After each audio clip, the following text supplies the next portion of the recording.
Snow, snow, go away. Come again another day. The snow is supposed to be changing to rain. It's what they say. Let me see if I don't turn my wipers on.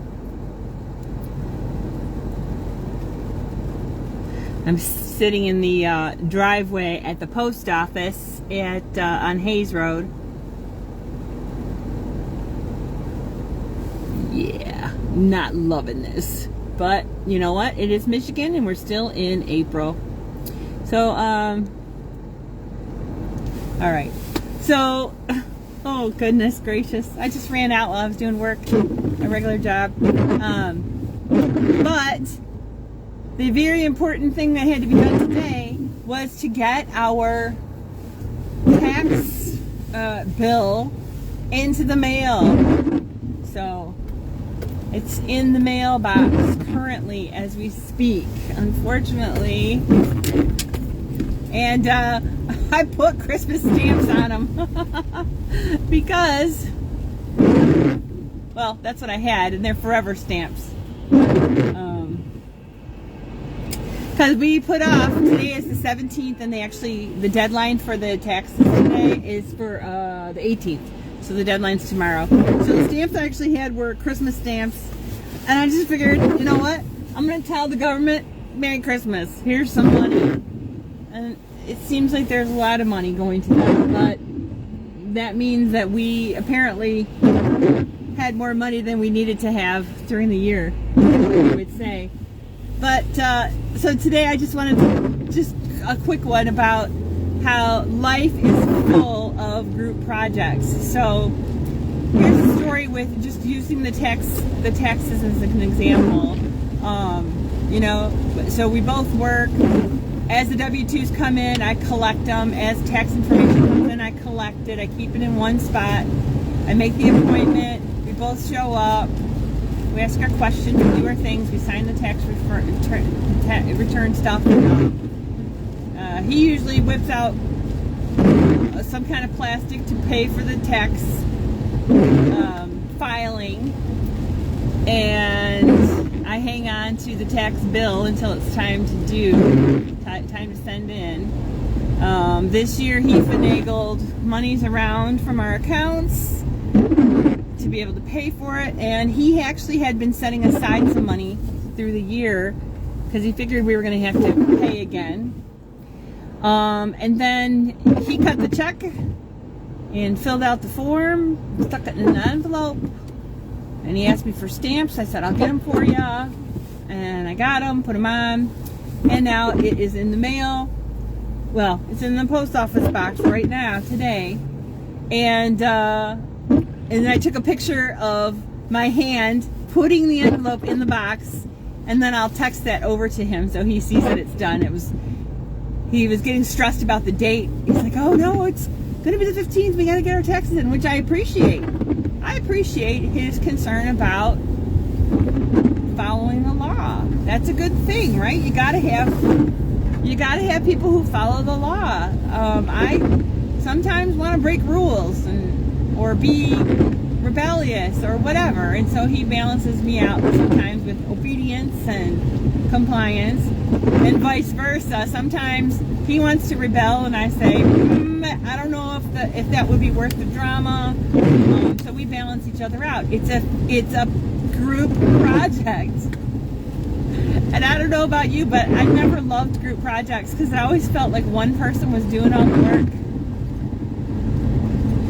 Or the other ones were, it could have been that the one person was very strong, or it could be that the other ones just didn't want to give their opinions. They were afraid to be wrong. But in a marriage relationship and any kind of partnering relationship, you have to have teamwork. And it doesn't mean that everyone gives 50-50 all the time. Sometimes it means one person gives 100% and the other doesn't give anything. Like the times that you're sick, or if you're not feeling well emotionally, or if you get so many commitments you just can't be there for whatever particular thing, then the other one steps in. And it's like families too. The families have to contribute to the group project. And really, the group project could be household maintenance. It could be a project around the house. It could be daily maintenance. It could be, putting your dishes in the dishwasher versus the sink if you've got it. Or it could be, construction coming up. It could be washing the single or double dish. Things that drove me nuts when we had the kids in the house is they would take dishes up to their rooms, and we would start running out of dishes or silverware. So it's hard to do those daily functions when your group members, your team members, are doing things that kind of go against what would be a good thing. And then, of course, once the kids said, "Oh, I'm going to go clean my room," then we had a preponderance of dirty bowls and plates and silverware and cups and glasses. And it was like, wow, we won the lottery or something. Where did all this come from? So those are just some small examples I was thinking about. But it really is about group projects. So if you can master your mind when it comes to group projects, like in school, or vice versa, if you can master your mind when it comes to the family members, and at least do your part, whatever your part is. Are you a great, okay, for example, I think of myself as a pretty good wife, but I don't know that I'm a really good roommate. So when I'm done with my dishes for work, I don't like to put them in the dishwasher for whatever reason. It's silly. So I will set them in the sink. Now, I try to put them all away before he gets home, but sometimes I just get busy and I forget. Or I just get distracted because I don't see them and I forget. Now, he doesn't mind doing laundry, and he'll fold the clothes, and that's great. But then, because I get distracted on other things, I usually will put them on top of my dresser, and they might sit there for at least till the next week. So maybe that's not good. On the other hand, when I fold the clothes, if I fold them, well, I'll leave them out for myself too. I'll still leave them a week on my dresser before I put them away. Or it might be more, it might be a couple weeks. But when I fold the clothes, he likes his shirts folded a very particular way, versus I like to just get the folding done. And so I have learned that if I fold his shirts and put them in a nice little stack for him, he'll refold them. So, there's just ins and outs that you have to figure out for yourself in your relationships, in your families. But if you don't teach the kids to help out, if you don't have consequences for dirty towels on the floor, or if you don't place a hamper in their room that you expect their dirty clothes to go into to do laundry, or if you don't start teaching them how to do laundry, at an age where they're ready to do it, probably junior high, they're ready to do it, or how to do chores, or however else it is to contribute to the family group project, then you're not teaching them how to be team members, really. I'm not trying to scold. I'm just trying to say, hey, look ahead. Look ahead. Are you raising 2-year-olds to 20-year-old to be a 20-year-old, 2-year-old? Or are you raising 2-year-olds to end up being eventually 20-year-olds that are good roommates, or 20-year-olds that want to help out with and contribute to what's going on in their roommate situation or their house situation or wherever it might be? Anyway, life is a group project. And so that's what I did my little lunchtime for, was to make sure I got that dropped off. I'll send a picture to him, to my husband, and he will be fine about that. And there's plenty of things that he does for me too. The other day, I was exhausted. I think I went into bed at 7:30, just to lay down and kind of watch some movies and wind down a little bit. And I fell asleep. I didn't mean to fall asleep so soon, because I hadn't put the chickens away. And when I got up the next morning, I was like, oh no, they've been open all night. No, he went out and he did it for me. So again, it's that group project thing. If you're focused on me all the time, you're gonna end up alone. You can't sustain a good relationship that way. Or anyway, I'm getting off on tangents. So just want to say hi, guys, and I am putting out quotes already for people this spring. One is to redo a front yard garden that was torn all apart because they had to get plumbing replaced, deep pipes in the front yard. So the garden bed was totaled, and the grass was totaled. And the grass part I'm not so sure about because that's not my area of expertise. But the garden part I can do for sure.